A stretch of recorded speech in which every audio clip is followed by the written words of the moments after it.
Rewind-A-Dynamite from the post-wrestling site. AEW, lighting up the fuse. Sit back and enjoy the bubbly as we hear from John and Wai Ting. Where we're going, we don't need roads. And if the buck stops here, this thing might blow. Everything you hear are opinions of the show. And if you don't like it, go to the forums and let them know. And welcome everybody on YouTube to today's edition of Rewind-A-Dynamite. I am here sitting in the pilot seat. John is away on best man duty at a wedding, and I'm joined by Collision Course's Kate from Montreal. Welcome to the free side of things, Kate. Well, thank you for having me. I don't know if I did not remember that the theme song had that like massive bass in it. I was just noticing it in my headphones this time. Like, wow, this it's a bop. I feel rocked. As the kids say. Yes, that's right. We usually keep Kate, nice and protected within the Post Wrestling Cafe paywall, but we've decided to let her free in on the free side of things. She does great work every single week with a rotating panel of hosts on Collision Course. So this is our chance to get to hear some of your thoughts on AEW on a free show. So I'm looking forward to our chat. We just spoke a little bit in the XL edition talking about today's news stories involving WBD announcing it is for sale and how that may potentially affect AEW down the line. Tony Khan's comments about Chris Jericho's future in AEW, Ridge Holland receiving further bad news about his health status, WWE's Money in the Bank being moved to a date that is not the same as AEW's All-In weekend next year, an update on Nick Gage, and also some updates on Halloween Havoc and also Saturday night's main event. So all of that in the extended XL edition, which you can choose to listen to if you are a subscriber to postwrestlingcafe.com. With that said, a little bit of a plug for what we have on the free feed. Earlier today, if you're looking for your John Pollock fix, he did an edition of Pollock and Thurston just this afternoon, talking a whole lot about the Andrade situation and the legal ramifications of whether or not a 1-year non-compete may be enforceable. Of course, a bit about Samantha Irvin and her revelation that she is currently undergoing a 2-year non-compete as well. Also, a bit of a deeper dive into Brandon Thurston's study into how WWE ticket prices have doubled since the TKO merger, and more of Eric McGracken joined them as well to talk about the legality of some of these contracts, and also something about a little bit more information about the Muhammad Ali American Boxing Revival Act that's in there as well. So all of that is on Pollock and Thurston. Tomorrow, John Pollock will be with Neil Flanagan on Book Club, so he'll be in our double and espresso tier exclusives for those members. Kate, tonight's edition of Dynamite is our Fallout edition, coming off of WrestleDream. Your quick thoughts on the pay-per-view? I was impressed. I think I would struggle to remember a pay-per-view where the lows were as high as those ones were. Like, I think maybe it didn't have that sort of there maybe wasn't like the sort of emotional high point or like a sort of match of the year candidate.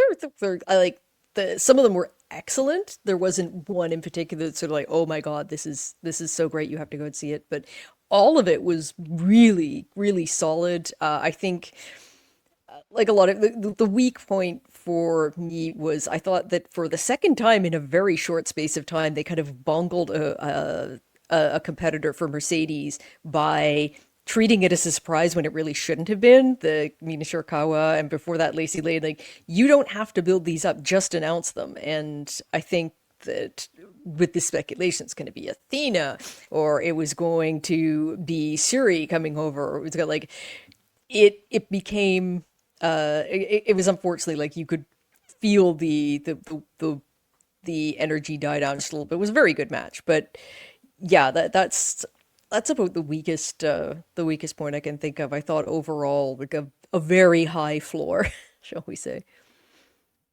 Thoughts on the main event? I think I'm going to be asking Amazon for a refund. Oh, you were one of the people affected. I got it through Amazon. Yes. Now the feed dropping out at the end. The thing was actually during the Mercedes and Mina match. I know that I had a problem, and a lot of other people seem to as well, with something happened where it like dropped out, and then when you tried to get it started again, it just kept going back to the same point, dropping out again. Right? And this went on for a while. So actually 2 interruptions. I have gone back and looked at the main event. I thought, it was a lot of fun for me. I think it was like sort of what I wanted out of the match. The Sting appearance, of course, that will always get me going. And I think you and John sort of spoke about the fact that there were some restrictions that applied here because of the regulations surrounding professional wrestling that made that sort of thing more difficult than it normally would be for AEW. There were more things that they had to keep in mind, and I think that they did as absolutely as much as they could within those restrictions. And yeah, I very much enjoyed it. I thought you could hear tonight how like Darby is always popular, but did seem to elevate him just that much more. The reaction was that much hotter for him.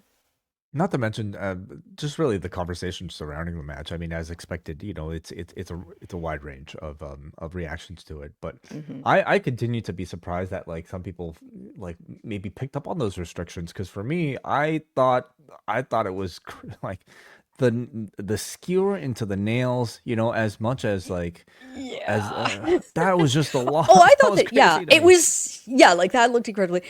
I guess I did see certain criticism online that like it didn't seem as intense as some of the other sort of I Quit or death matches that we've seen from AEW in the past. So I think that that's where that comment is coming from. That there were people who seemed surprised that it was toned down a little. I thought that they made up for what they weren't able to do by doing, as you said, the nail spot was a great example. And just I actually liked the use of the fish tank. Like I thought that was like, okay, appropriate for the guy who has been trying to set everyone on fire, that he's gonna get doused in water. I thought you were gonna say appropriate for the guy who's been talking about going fishing for years now. Yeah. God fishing. Damn it, you are keeping me from my fishing vacation. Yes. I thought they told a very good story there. Very solidly enjoyable. I did think that the heel turn with Samoa Joe was very effectively done too, because I think that really caught me by surprise. Credit to Joe, who just did a phenomenal job of selling, like that he seems sort of broken up, like this is probably going to be my last chance at a big pay-per-view main event. Bravo, sir. Well done. So let's go to tonight's edition of Dynamite here, coming to us from the Boeing Center at Techport in San Antonio, Texas. WrestleTix had this at 1,830 tickets distributed, which, I mean, looks like an average number, but they at least sold everything that they put on sale, because they also listed 0 available tickets. So this is their first time in this building. Bryan Danielson is back here, and today just a part of a 2-man booth here with Excalibur, with Tony Schiavone, again, doing interviews. So we see a little video from Hangman on Saturday, which they posted online after the event. He's at the trainer's room, and he's very mad at Samoa Joe, and he says, "When I find you, I'm going to ruin your goddamn life." So we start things off here with Samoa Joe in a trios title defense, taking on the Opps. So Shibata and Shelton start things off with some good mat wrestling here. Then we get a bit of a meat pairing with Lashley and Hobbs before Joe tags himself in to start instead. Did you read anything into great this? Heat move. This great heat move like that. Everyone was so clearly excited for Hobbs versus Lashley squaring off that it just sort of solidified his position as a heel. Yeah, I don't know if there was more to read into that. The gesture towards Hobbs is very patronizing on his part. Yeah. Well, like, I mean, they certainly seem to be on the same page post-match, but I do wonder if this was meant to be a little bit of a tease to really tell us, like, is Joe going to be a bit of a bigger dick to Hobbs, and is this going to be Hobbs's, chance to eventually break out from this into I feel like they've turned Hobbs a bunch already. Like, he's unfortunately hitting that Kevin Owens, like, is he going to be heel? Is he going to be a baby face? Like, it's getting a little dizzying. So we go to commercial break, and the Opps take turns wearing Shelton out with holds. Lashley hot tags. He's in with Hobbs, who escapes the hurt lock. MVP finally comes in, and he gets a big reaction for the ball and elbow.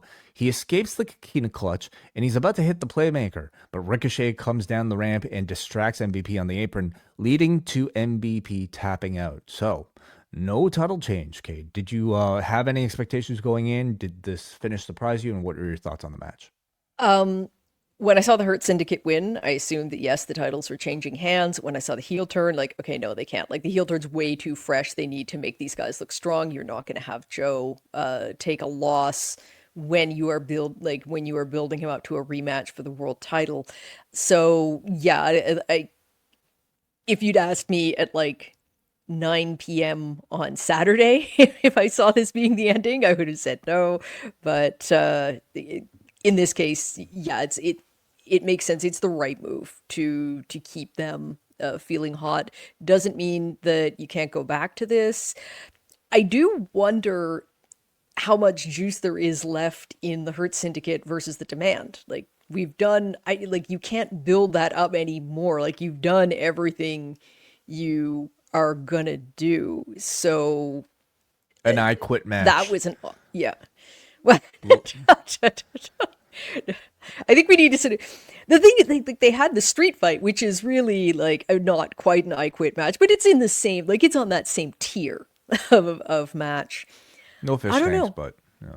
No, Yeah, but that was the one thing that stuck out to me. First of all, the match. I was interested to watch this one just to see. Well, I know what Samoa Joe looks like as a heel. I know what Hobbs looks like as a heel. I wanted to see how Katsuyori Yeah. Shibata was wrestling as a heel, and the answer is exactly the same as he wrestles as a babyface. I mean, the the fact Opps is, really, like, the fact is he has almost a heelish style of wrestling normally. It's just that he comes off as like this cool killer, much like Joe. But yeah, like I'm kind of excited for this. I want to see heel Shibata. they wrestled essentially the same because even as babyfaces, the Opps were such a dominant, Road Warriors style tag team. It was also interesting to see them go up against the Hurt Syndicate because they're another Road Warrior style tag team. So here you had instead Shelton Benjamin kind of doing the bulk of the selling throughout the commercial break. And even that felt novel because I'm not used to seeing Shelton sell so much within his AEW run. So that was kind of neat to see. I thought it was a fine match, not necessarily something I would recommend or anything, but I also was not much of a fan of seeing this Demand Hurt Syndicate feud going on Yeah. because it just felt like we've had like what 5 matches in various incarnations, and it You just need felt to like you need to find something to do with both of them that isn't with each other. Saturday just felt definitive, like Yeah, what more can we like, do? I don't want to see the answer to this anymore. yeah, I think, like, unless you have some sort of swerve, no pun intended, planned, then this feels a bit stale right now. I think that, like, if you had the Hurt Syndicate taking the titles, then yes, there's a new element that you can have to restart that feud. But in the absence of it, I don't know. It's I'm willing to be proven wrong, but this doesn't strike me as an exciting path for either team.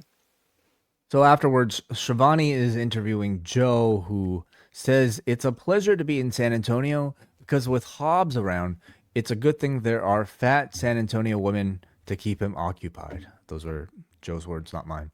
I think that the funny what I liked about that line was that people started to cheer until they realized that he meant fat San Antonio women in a bad way. Like, they seem to be like, yeah, our big women got to. Oh wait, he's not. He doesn't mean that in a nice way. Like, it seemed like they were sort of cheering and then it just dropped. Up to interpretation, I suppose. Joe says people are asking why Joe, why, and Joe says it's because I exist. He says as long as you're champion, I will come hunting for you. And at this point, the crowd starts chanting cowboy shit. Joe says I'll slap Page's cowboy ass and I'll make him his bitch. I'll make him my bitch, just like every team has made this state's teams their bitch. Okay, so very good delivery from Samoa Joe here, Yeah. just to kind of further cement that heel status. Yeah, I think just very sort of basic, make fun of the hometown kind of promo, but you see how good Joe is, that he can turn that into something that is quite like quite engaging. And yeah, anything that allows Joe to talk on my TV on a regular basis is a good plan as far as I'm concerned. Renee is in the back with champion Chris Statlander, and she talks to Mercedes through the camera, says, I beat Tony Storm twice. Have you? I won the AEW title. Have you? She says, I'm a much more than the person you beat last year. I'm taking the title to new heights, and you're coming along for the ride. And she accepts their full gear match. Your thoughts on Chris Statlander's promo at present time? I thought she's shown a marked improvement. I find that she has shown a marked improvement in literally every aspect of her game in the last year or so. Like she was always good in ring, but you really have seen that like her rise from someone who should be in contention for a mid card title to someone who really belongs. Like I think a lot of people felt that she was the right choice to beat Tony Storm. And yeah, I thought this was very good. Promos have never been her strong suit. This one struck me as one of the better ones that she's ever done. And yeah, I think the matches that she and Mercedes had last year were strong enough that I am looking forward to a rematch. Don't love the fact that they're both belt holders right now because it essentially means that Full Gear, one of the TBS belt, is not getting defended. But yeah, like you're getting the I look tags. forward to the match. Yeah, You're probably getting the tag team. but will you though? Because it seems like Mercedes is. Spoiler alert You're for right. later in the show. Okay. Mercedes is going to be involved in the tag tournament, so that like you could have a match on there, but I would guess that it wouldn't be the final based on who the players are. So. Okay. Well, more discussion to come about those tag team brackets. We go up next to Darby Allin, who lays the Mount Everest flag on the mat. He says people said he was irresponsible before climbing Mount Everest, that he couldn't be the face of this company, but he feels that he's the opposite. He's willing to take this company to places it'll otherwise never go. He's willing to die for this place. He then takes off his robe to reveal the welts on his body from his I Quit match, and he says that he knows the Death Riders aren't just going to go away by him beating Jon Moxley, but he promises to them that as long as the Death Riders are breathing, Darby Allin won't be far behind. So just a very short, which I thought, but a very effective, I thought, victory lap type of promo from Darby here. Perfect Darby, like just ultimate Darbies. And it's one of the people who was always kind of hesitant on these sort of crazy things he does, because I did think like, okay, you're going to get yourself well screwed up, son. Look, he keeps proving me wrong. So. Jurassic Express follow up their match, their win over the Bucks with a promo of their own, and this is it from the back, from pre-recorded from Saturday. Perry says, why did they choose to reunite right now? Well, they're here to reclaim things that they've lost, things that they thought were impossible to lose, like their name, their reputation, the feeling of wanting to give this everything you have.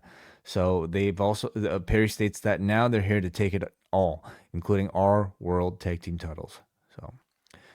I continue to really like this more mature version of Jack Perry being slotted back into, what is very much a bit more of a juvenile feeling type of tag team with, a boy and his dinosaur. But it seems like a more mature version of it. And I think it's really connecting with the crowd. Certainly the match told you that. Yeah. And I think that they did a great job on Saturday in showing that they have a lot they have a lot that they can go to in terms of their in-ring. Yeah, I mean, we're talking about Statlander improving on the in promos. Like Perry was so good here, and I like that, he's kept that sort of cocky swagger that he had for the heel turn, but now he is a baby face. Still a little bit sneaky at times, but I think, the crowd clearly responding to this, so indeed, like they move into the conversation for the tag belts. We go up next to a four corners tag team match here involving four of the teams that will be in the tag tournament. And they are Megan Bayne and Penelope Ford, Julia Hart and Sky Blue, Willow Nightingale. I'm trying to remember their last names. They're like, I just call her Willow. Willow Nightingale and Harley Cameron, Queen Aminata and Jamie Hayter. So it's a four-way, but and where everybody is on opposite corners, but only two people can be in the match at once. So you get a lot of like creative ways of the teams that aren't involved tagging in. So we start off here with Penelope Ford stealing a tag from Sky Blue from the apron. She and Bane team up and they start beating Harley Cameron up. So Cameron goes to Jamie Hayter's corner to be saved. Hayter and Bane then deliver some very entertaining power stuff between the two of them. Bane and Ford deliver simultaneous tope and moonsault planchas as we go to commercial break. Willow then tags in, taking out both members of the Sisters of Sin. Megan Bane then tosses Ford into a cutter from tosses her opponent into Ford's cutter. Wait, no, she held Ford, tossed her into her opponent for into a cutter. her own cutter. Yes, got it. They also hit a stunner into a double German suplex. So really, Bane and Ford got a lot of the cool moves here in this match. Willow pounces Bane. Hayter blind tags Willow. Hayter then Aminata then come in, and their finish is this headbutt followed by a Haterade with both of them trapping their opponent by the arms. I thought it looked very cool. Resulted in Hayter pitting Ford for the win in pretty chaotic, but I thought a match that turned out pretty well as an appetizer for this tag tournament. Yeah, I thought the only thing that kind of took me out of it a bit was when Penelope did the moonsault. It really did look like she actually hurt her arm. Like she kind of popped out. The rep is checking on her, and she was sort of favoring it for a bit afterwards. I hope that that everything is okay. She's obviously still announced for the tournament because that team has to be among the favorites and one that you would expect to be an important part of a tag division going forward, even if they don't win this tournament, even if they're not the inaugural champions. Yeah, the point of this was to show that all of these teams have some sort of cool team moves. Which I thought, Hayter and Aminata with that finish. Yes, I'm looking forward to seeing them doing that again. And I'm very interested to see where the tag tournament goes, and even more interested to see how the belts are maintained afterward, because that's the tricky part. Yeah, I too really liked what I saw out of Aminata and Hayter, and I thought Bane and Ford really stood out here. You know, again, they had all the cool spots, and we'll talk about the brackets maybe a little bit later on and maybe discuss, some predictions and also what your favorites might be. We go up next to the Young Bucks, who are outside of Tony Khan's office. They're looking for another money match. Renee asks what's next for them. This is when Tony Khan appears, and he tells the Bucks that he'll be willing to make a money match. It'll be $400,000 up for grabs, and it'll be between the Jurassic Express teaming up with Jet Speed, taking on the Bucks and FTR this Saturday on Collision. So FTR at this point come out of Tony's office. The Bucks acknowledge that the history has been a bit, tense between the two. And Stokely gives Nick a $1 bill, telling him that you may need this more than we do. Yeah. What was the last interaction between the Bucks and FTR? Remind me, Kate. You remember? I wish I could remember. It has definitely been what was it? Oh my God. Was it the first All In London? Was that the last time they? Okay. Yeah. I gotta look this up. Because that was seen as like that was supposedly going to be the definitive match between them. Right. I don't know. That's the last one that stands out in my memory, but that's a while ago. I feel like they must have done something since then. Well, I'll just say, in seeing them, so they last had a 3-way match at All In London 2024. Yeah. Bucks versus FTR versus the Acclaimed. Has it been that long? Wow. Okay. Mm-hmm. Well, I guess when they stepped in front of each other, I guess they haven't had interactions in quite a while. But when they try to let us know that, oh, look at this pairing, I suppose I didn't think that there was anything the matter because I've seen both teams be heels for so long. I just assumed that they were friends. But it does make sense, I suppose. As soon as I saw them together, it's like, oh, okay, yeah, because I've come to accept them both as heels. But yeah, when they did the stare down, it's like, Oh yeah, this is a much older story. I think long-term fans of AEW will sort of see the Bucks and FTR as part of the company lore, if you will. Sure. I think it's interesting. It's going to be interesting seeing them pair up because, of course, they're almost opposites in terms of their approach. So that's either going to result in a very complete team or a very fractured team. Yeah, I'm pretty confident like Tony can just hit the randomizer and it could be any pairing, any match type involving like his entire roster, and you're going to probably get a banger. Yeah. So I'm sure this will be no I different for think Collision. this may have been the longest Tony Khan appearance on AEW TV other than the Punk announcement. He's Is somebody he does timing that? not make. I'm not sure, but he does not make many appearances. Like he usually like he's done quick announcements before, but actually interacting with people, I don't. Yeah, it's very uncommon for him. So up next, we've got the Mercedes Mone 12 belts Mone celebration. And this is where Renee talks about Mone's big weekend involving CMLL title defense against Persephone on Friday, WrestleDream on Saturday, and then Sunday defeating Jody Threat at WPW, which Jack Wannon attended and has a great report up on the site. So we encourage you to read that. So she has apparently demanded the celebration, but the celebration is interrupted and started by Mini Mone. Mini Mone, of course, the puppet, puppeted by Harley Cameron here. Big Monet comes out. She's pissed off, tells Renee to get out, and she starts yelling at the puppet, calling the people in San Antonio stupid, dumb marks. That seems to be her new thing.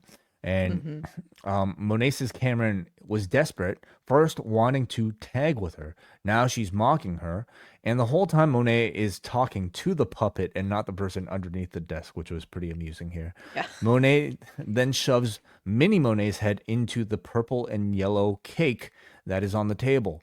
But before she can get her hands on Harley Cameron, Chris Statlander shows up, lifting Monet up in an electric chair position, dropping Monet face first onto the cake, followed by a chokeslam through the cake and the table.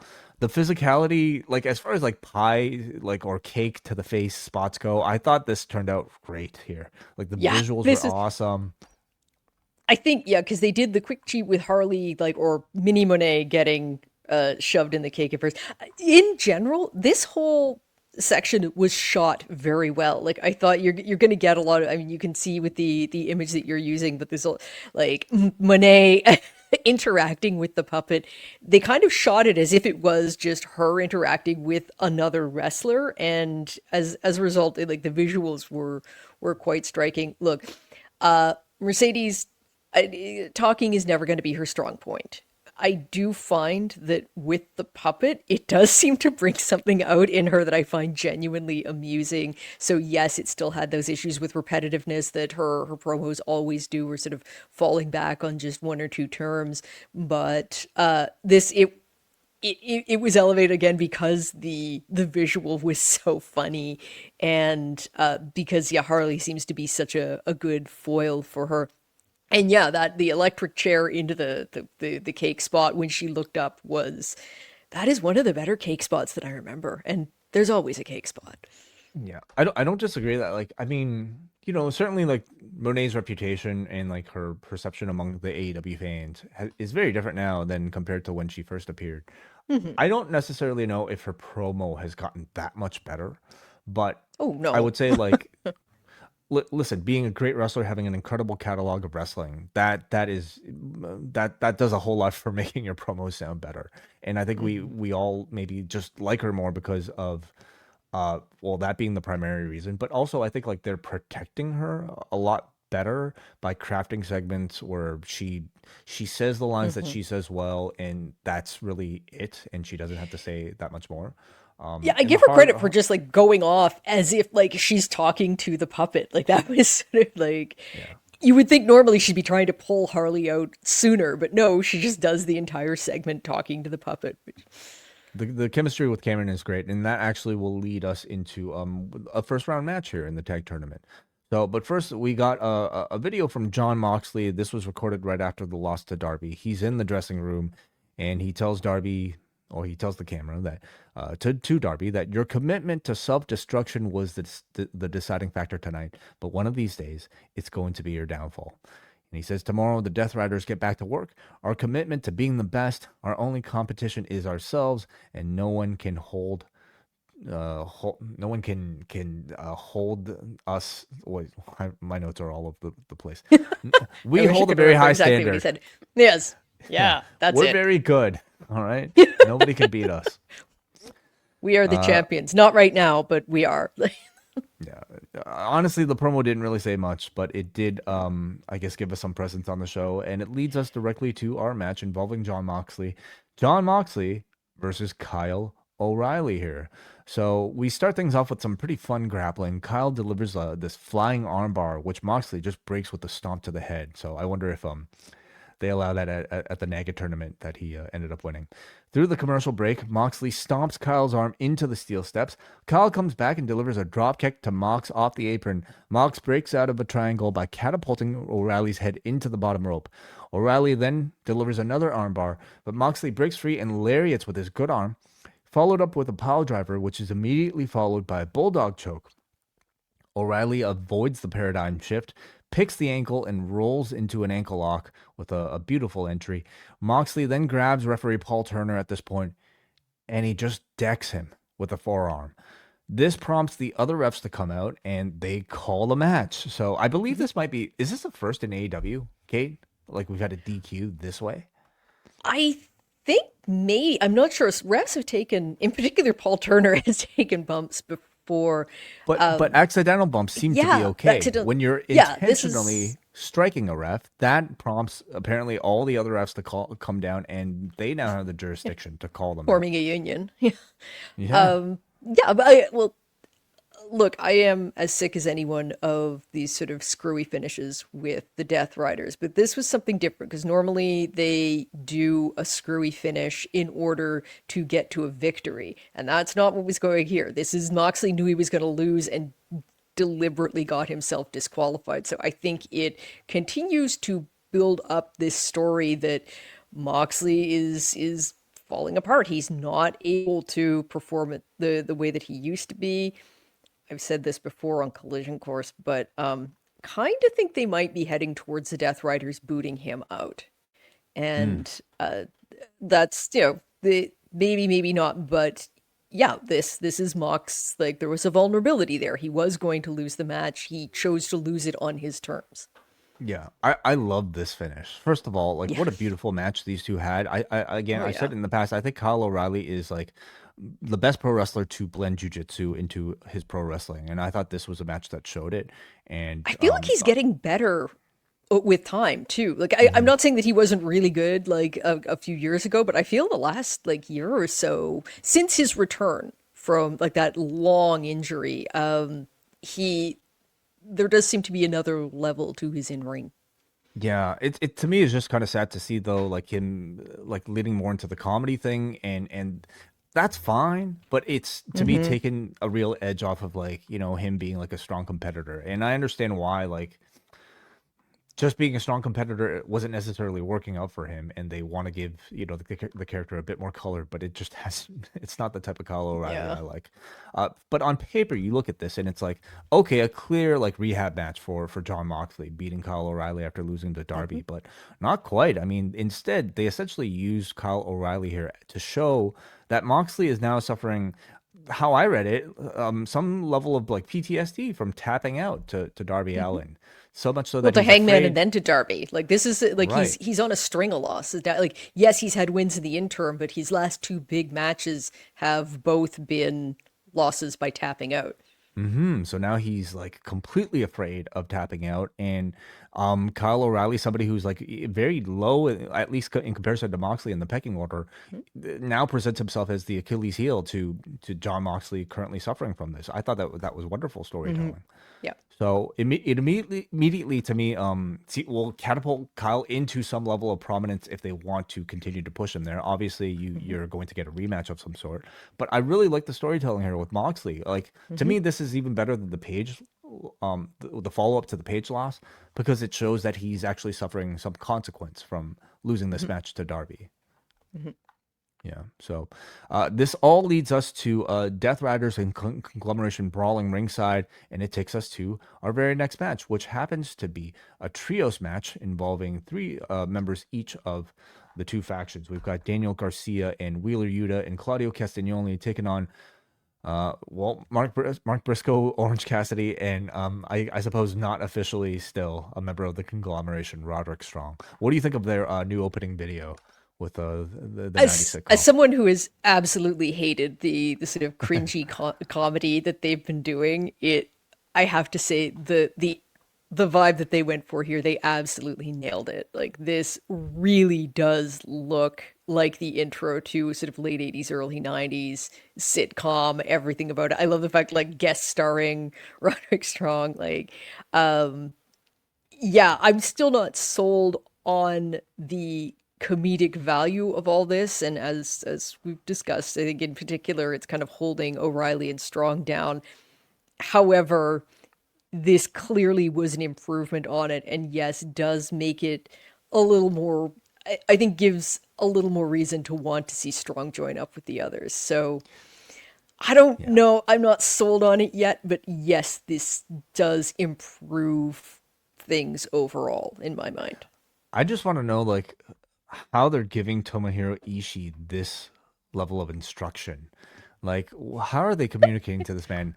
We want you to sit in front of a piano and play. I like to think that these are all his ideas.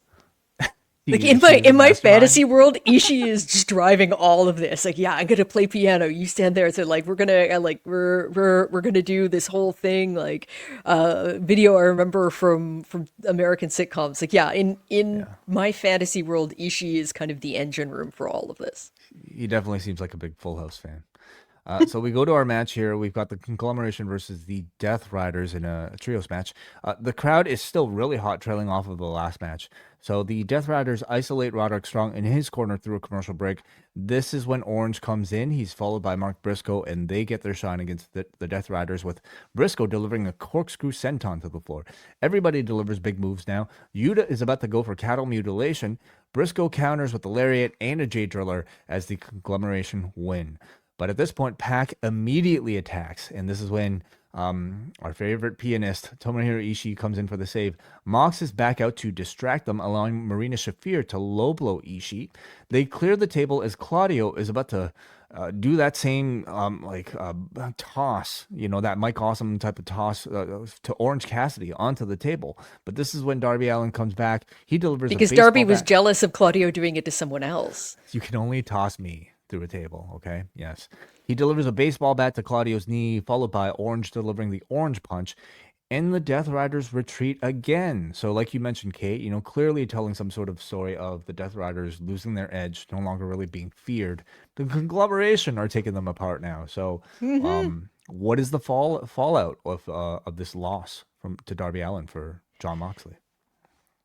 And what will it mean? Like, is it going to fracture the Death Riders as a group who, I think, particularly with turning the Opps, it makes sense to kind of break up the Death Riders to me because they're such similar groups. And right now the Opps, the Opps seem to be kind of, they brew beer. Yes, exactly. One of them has to have a move called an IPA then. Oh, love it. John Conchester likes that one. But yeah, I find that they're such similar groups, and the Opps are kind of the ascendant heels right now. No, Joe is probably not going to capture the world title, but I think having them as really solid heels in the trios division may help with those titles. God knows the titles need it. And so yeah, I think that you want the Death Riders to be different now. So would you keep the group together, and who would you have lead it?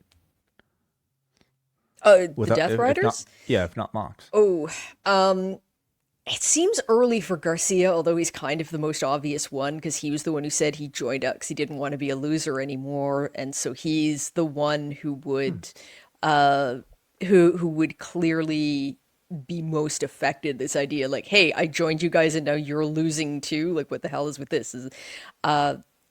I don't know if I get that leader quality from him. In the back of my mind is we don't know where Gabe Kidd is going in January. And he's someone who has been associated with that, I think has much more of that leader potential in him. You could do Pac as the head, as the head of the Death Riders, and certainly is arguably the meanest one of them. That makes some sense. And someone who has been with AEW since the beginning had that sort of idea that this is a group that is trying to force everyone in the company to improve themselves. I don't know. Like, there's some options.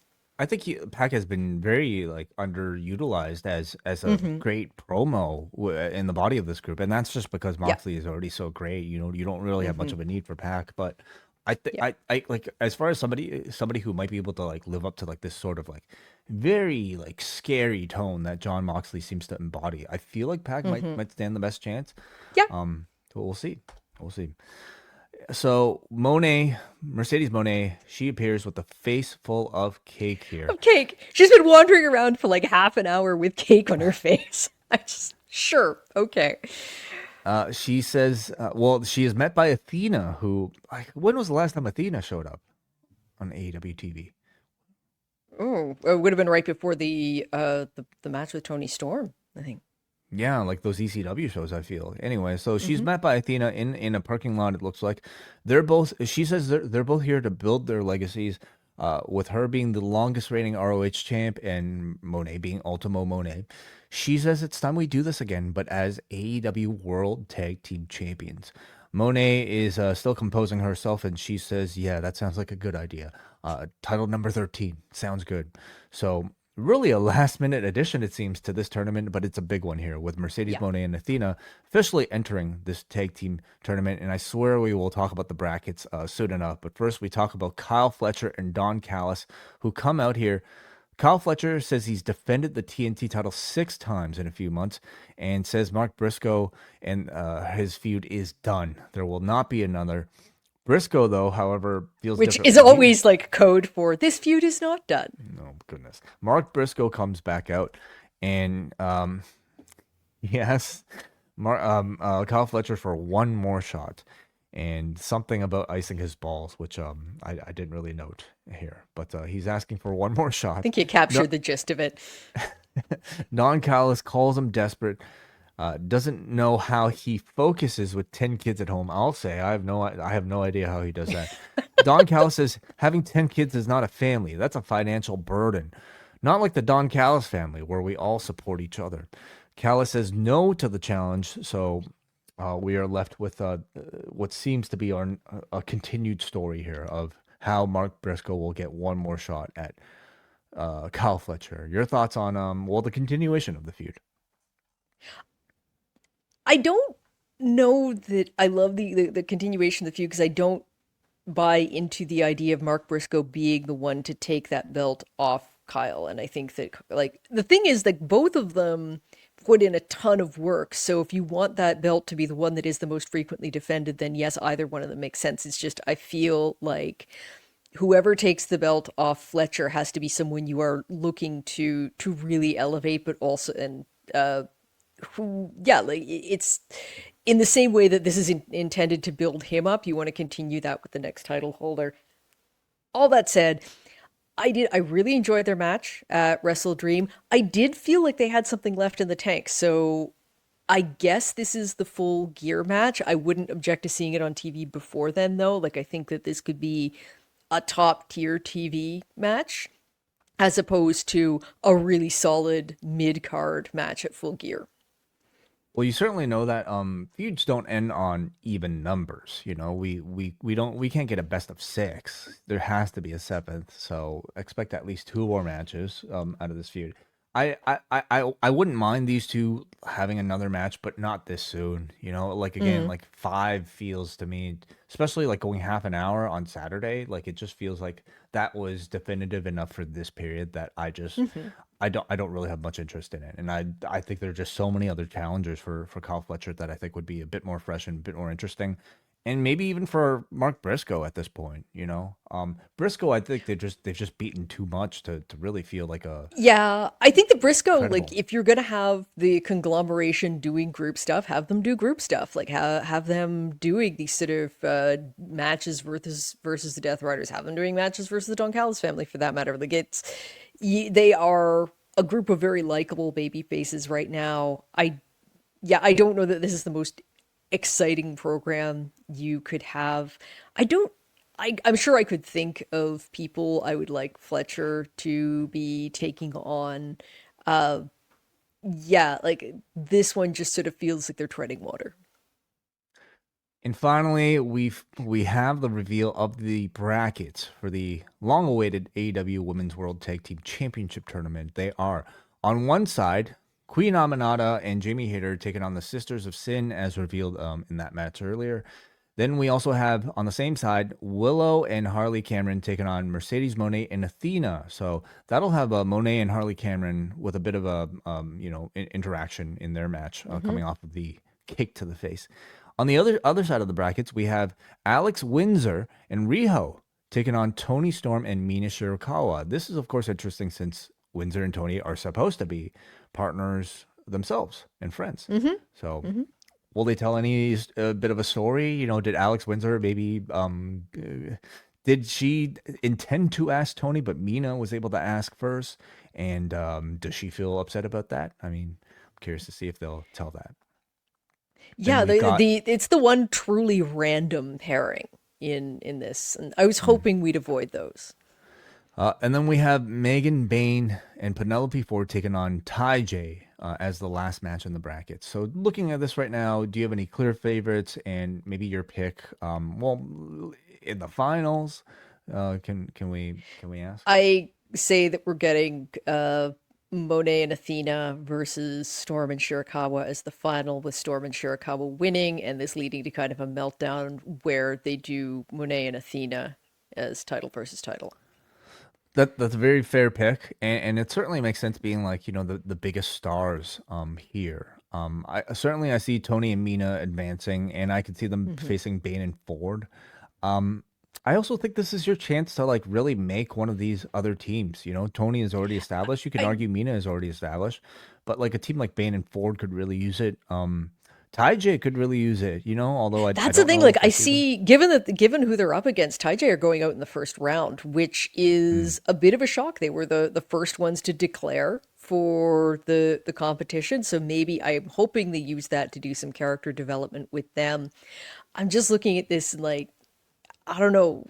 You want a sort of babyface heel dynamic going into the final. So if you're looking at heels on the Mm. one like the one side, on the side with Storm and Shirakawa, like it's Penelope and Megan, but then the baby faces on the other side. Like, do I see Harley and Willow beating Monet and Athena? I don't know. It seems like a bit of a stretch to me, but Hmm.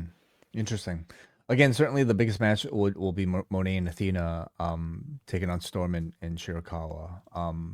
But I also feel like it might be a missed opportunity. Like rather than push two single stars yeah. in a team, push one of your actual tag teams that's going to last in this division, right? Yeah.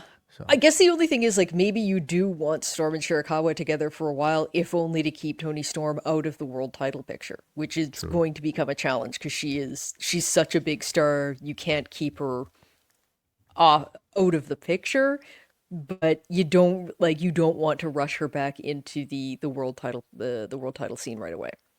Are there any obvious absences from the tournament that you might have been expecting that aren't a part of these brackets?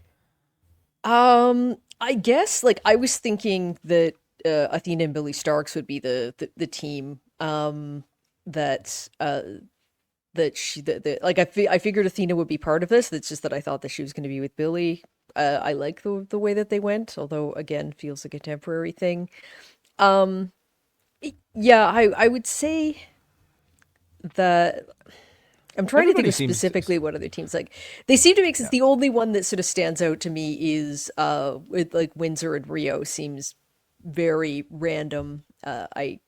I was kind of hoping that we'd get Hikaru Shida back pairing with someone. Me like pairing her with Rio would be one thing. I like this. A couple of people were mentioning Rio and Nyla Rose as a possible tag team, and I Pretty would have fun. liked to see that. The first two women's champions, the size difference would make them just sort of amusing to look at.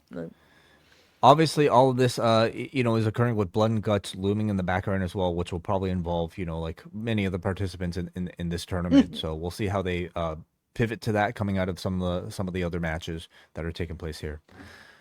We get up next Renee with Mina Shirakawa, where she calls her team with Toni Storm the Timeless Love Bombs. Tekla then shows up to taunt her. Mina says, "I fought you in Japan, and I'll fight you here on Collision." And Tekla says, "Sure." So that is a match we're getting on Collision, and we actually have a pretty hefty lineup for a Collision that is currently being taped right now, if not already taped at the time of recording. Hangman Page will speak. Tekla versus Mina Shirakawa, Pac versus Tomohiro Ishii, Hook is in action, and a $400,000 eight-man tag featuring the Bucks and FTR taking on Jet Speed Express. So, Kate, you'll be talking about that show in the Post Wrestling Cafe with Nate Milton this week. Indeed. Looking forward Good to looking it. show, I thought. Good looking card, at least. Yeah. Yeah. Our main event tonight is Bandido versus Kazuchika Okada for the Unified Championship. This match, of course, was made after Bandido pinned Okada on Saturday. And Bandido's mom is here, and you know what that means in 2025 when you have family members ringside. Bandido's mom is here, and Okada attacks Bandido's injured shoulder right in front of her. Okada slows things down during commercial break, working over Bandido's shoulder. Bandido fights back, and the crowd is just so hot for this guy. He delivers a frog splash that gets a 2 count. Okada again goes to the shoulder to regain control, delivers a tombstone shoulder breaker. Bandido then goes over to the ringside physician to look at his shoulder, but Okada tears him away and continues beating on him inside the ring. Bandido then attempts a one-armed X-knee and then hits the 21-plex. Okada, though, stops the next attempt using a dropkick. He then goes for the Rainmaker, but Bandido counters with this almost like a diving small package for a 2 count. I thought that looked awesome. Yeah. Bandido at this point is still fighting with one arm. He dives into the corner, and Okada just drops him with his like this sort of shotgun drop kick coming out of the corner. Bandido then Looked counters incredible. looked awesome. Bandido then counters the Rainmaker with a Rainmaker of his own. The crowd is just completely just on fire right now. Bandido delivers another X-knee. He goes for the 21-plex again, but Bandido is too far from the ropes. Okada grabs his wrist and delivers the Rainmaker for the win. And I mean, a great match. These Okada TV matches, to me, I don't know if they always deliver up to my expectation, but I thought this was one of the better Okada matches we've seen on TV. Yeah, definitely. I thought this was really good. Would these two on a pay-per-view deliver a higher level match? Yes, and they should. That is the idea behind putting your big matches on pay-per-view. But to just kind of add this in with a story behind it, there's a perfectly good reason why Bandido is getting a title shot. This was an excellent match, and this absolutely earned its main event status. I really like the chemistry that these two have. Like, you saw some of it in the tag championship match. You saw it here. There is something about the two of them where they just come together really well. I think matches like this the Okada's kind of heel shtick works way better when you're also seeing him do Okada stuff. When you're seeing him do the sort of the kind of high level performance that you got here. I'm curious. Do you want to reveal? Like, do you have a wrestler of the year so far? I mean, I think I would give it to Takeshita just because of the fact that he has been active in dual promotions and doing so well in both. Bandido will be up there though. Like, it's that's the thing. ROH, I do think it's not a runaway for Takeshita. I would probably give it to him. Mostly because of the prestige of winning the G1. I'll say that. But Bandido would be a very close second. Like, those two would be the my choices, I might go. I mean, we'll see what happens before the end of the year. I could go either way. The match they had together on ROH is just mind blowing. Highly recommend it to anyone who just wants to see a great wrestling match. Yeah, Although I think not it's even my favorite Bandido match of the year. no that's why I think that's why I brought it up because like I think this is just Mm, another match that showed like how good he is right now and yeah, how he is rightly talked about as being the best in the world at the moment. And it's just yeah, crazy to me that like Tony Khan has both of these wrestlers on his roster yeah, and he could just like he'll make this match for Ring of Honor of all things, yeah, and yeah. it's just And kind amazing. of out of nowhere, like Yeah. off like a sort of mixed like off of a tag match that happened on Dynamite. Just had Takeshita challenge Bandito for the title, and they had one of the better matches I've seen this year.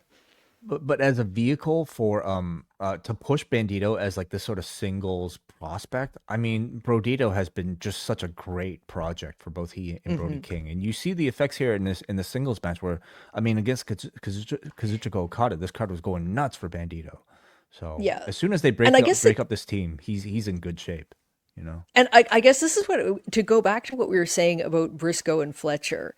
To me, Bandito has to be one of the favorites to take that belt off Fletcher, and Yeah. probably when he's done the tag run. So yeah, this is where what I'm saying is like there are better people you need to be queuing up for that belt. Yeah, yeah. So after this match, we have the entire Don Callis family coming out to celebrate this big win over Bandito, I Not suppose. all of them. Not all of them, because coming last is the IWGP champion himself, Konosuke Takeshita, who does not look too happy about the Don Callis family celebrating with Okada. Um, he's at the top of the ramp and looking pretty angry about what Okada did to him on Saturday. So much Hmm. so that it requires Don to go up there to have to calm him down. So they're continuing to. Well, Danielson I thought was great on commentary, pointing out that Okada was able to do something Takeshita couldn't do this year, and that's beat Bandito. Beat Bandito. Yeah. All goes back to Bandito. What did you think of tonight's Dynamite?